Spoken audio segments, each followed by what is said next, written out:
বগুড়া ৬ আসনে তারেক রহমানের মনোনয়নপত্র বৈধ ঘোষণা। তাসনিম জারার মনোনয়নপত্র বাতিল ঘোষণা। সার্জিস আলমের বছরে আয় ৯ লাখ টাকা পেশা ব্যবসা। মির্জা ফখরুলের মনোনয়নপত্র বৈধ ঘোষণা। নির্বাচন নিয়ে বহির্বিশ্বের কোনো চাপ নেই, পররাষ্ট্র উপদেষ্টা।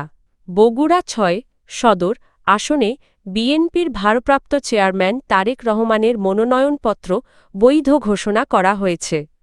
শনিবার সকাল 10:20 মনোনয়নপত্র যাচাই বাছাই শেষে জেলা প্রশাসক ও জেলা রিটার্নিং কর্মকর্তা মো.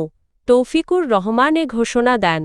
তিনি জানান, যাচাই বাছাইয়ে কোনো ত্রুটি না পাওয়ায় তারেক রহমানের মনোনয়নপত্র বৈধ ঘোষণা করা হয়। এ সময় একই আসনে বাংলাদেশ জামায়াতে ইসলামীর প্রার্থী আবিদুর রহমান সোহেলের মনোনয়নপত্র বৈধ ঘোষণা করা হয়। ঢাকা ৯ আসনের স্বতন্ত্র প্রার্থী ও জাতীয় নাগরিক পার্টির এনসিপি সাবেক নেত্রী তাসনিম জারার মনোনয়নপত্র বাতিল ঘোষণা করা হয়েছে। শনিবার মনোনয়ন যাচাই বাছাই শেষে রিটার্নিং কর্মকর্তা এই সিদ্ধান্ত নেন। ঢাকা বিভাগের অতিরিক্ত বিভাগীয় কমিশনার রাজস্ব মো. আজমল হোসেন বিষয়টি নিশ্চিত করেন। তিনি জানান, প্রয়োজনীয় সংখ্যক ভোটারের স্বাক্ষর থাকলেও প্রস্তাবক ও সমর্থকদের মধ্যে যাচাই করা ১০ জনের মধ্যে ২ জন ঢাকা-৯ আসনের ভোটার না হওয়ায় নির্বাচন বিধি অনুযায়ী মনোনয়ন বাতিল করা হয়েছে। তবে তাসনিম জারার আপিলের সুযোগ রয়েছে। এই বিষয়ে ফেসবুকে দেওয়া এক ভিডিও বার্তায় তাসনিম জারা বলেন, তারা আপিলের প্রক্রিয়া শুরু করেছেন।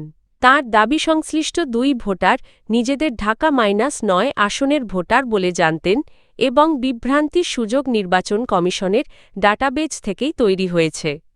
উল্লেখ্য, এনসিপির জ্যেষ্ঠ যুগ্ম সদস্য সচিব পদ থেকে পদত্যাগের পর তাসনিম জারা ঢাকা-৯ আসনে স্বতন্ত্র প্রার্থী হিসেবে মনোনয়নপত্র জমা দেন।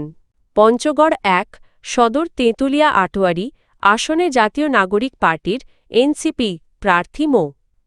সার্জিস আলমের বার্ষিক আয় ৯ লাখ টাকা।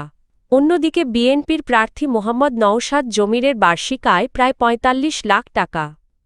সম্পদের দিক থেকে নওশাদের চেয়ে তার স্ত্রীর স্থাবর সম্পদ বেশি। রিটার্নিং কর্মকর্তার কার্যালয়ে জমা দেওয়া হলফনামা অনুযায়ী ব্যবসায়ী সার্জিস আলমের কোনো বাড়ি বা গাড়ি নেই। তাঁর স্থাবর ও অস্থাবর সম্পদের মোট মূল্য প্রায় ১০ লাখ টাকা। তবে তাঁর নামে একটি মানহানির মামলা তদন্তাধীন রয়েছে। অন্যদিকে আইনজীবী নওশাদ জমিরের বিরুদ্ধে কোনো মামলা নেই। তাঁর অস্থাবর সম্পদের পরিমাণ প্রায় ৫৩ লাখ টাকা। পাশাপাশি তাঁর স্ত্রীর নামে যুক্তরাজ্যে একটি ফ্ল্যাট ও উত্তরায় বাড়িসহ উল্লেখযোগ্য স্থাবর সম্পদ রয়েছে। এনসিপির সঙ্গে জামায়াতে ইসলামী ও সমমনা দলগুলোর নির্বাচনী সমঝোতার ফলে পঞ্চগড়-১ আসনে জামায়াত মনোনীত প্রার্থী নির্বাচন থেকে সরে দাঁড়িয়ে সার্জিস আলমকে সমর্থন দিয়েছে। জেলা প্রশাসক ও রিটার্নিং কর্মকর্তা কাজী মো.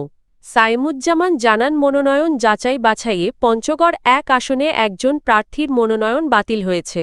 আসন্ন ত্রয়োদশ জাতীয় সংসদ নির্বাচনকে ঘিরে উত্তাপ ছড়াতে শুরু করেছে উত্তর জনপদের ঠাকুরগাঁওয়ে।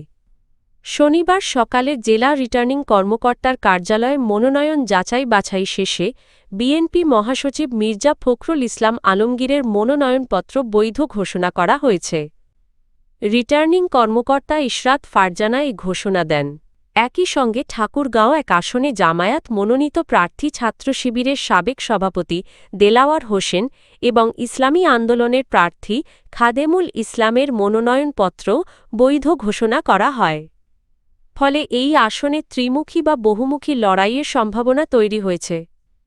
নির্বাচনী তফসিল অনুযায়ী মনোনয়ন যাচাই বাছাই চলবে আগামী ৪ জানুয়ারি পর্যন্ত। রিটার্নিং কর্মকর্তার সিদ্ধান্তের বিরুদ্ধে ৫ থেকে ৯ জানুয়ারির মধ্যে আপিল করা যাবে। ২১ জানুয়ারি চূড়ান্ত প্রার্থী তালিকা ও প্রতীক বরাদ্দের মাধ্যমে শুরু হবে নির্বাচনী প্রচারণার মূল পর্ব। পররাষ্ট্র উপদেষ্টা মো. তৌহিদ হোসেন বলেছেন, বাংলাদেশের সঙ্গে বহির্বিশ্বের সবারই ভালো সম্পর্ক রয়েছে এবং জাতীয় নির্বাচন নিয়ে কোনো বিদেশি চাপ নেই। তিনি বলেন নির্বাচন আয়োজনের সিদ্ধান্ত বাংলাদেশের নিজস্ব এবং নির্ধারিত সময়ই তা অনুষ্ঠিত হবে। শনিবার মুন্সিগঞ্জে সরকারি দপ্তর প্রধানদের সঙ্গে মতবিনিময় সভা শেষে সাংবাদিকদের এসব কথা বলেন তিনি। পররাষ্ট্র উপদেষ্টা জানান আগামী 12ই ফেব্রুয়ারি নির্বাচন শেষে নির্বাচিত সরকারের কাছে দায়িত্ব হস্তান্তর করা হবে।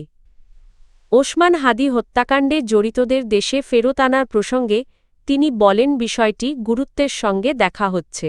অভিযুক্তরা ভারতে অবস্থান করছে এমন তথ্য মিললেও তাদের নির্দিষ্ট অবস্থান জানা যায়নি।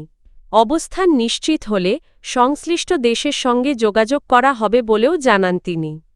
পররাষ্ট্র উপদেষ্টা আরও বলেন বিচার কোনো নির্দিষ্ট সময় বেঁধে করা যায় না। তবে আসামিদের দ্রুত বিচারের আওতায় আনতে সরকার সর্বোচ্চ চেষ্টা করবে।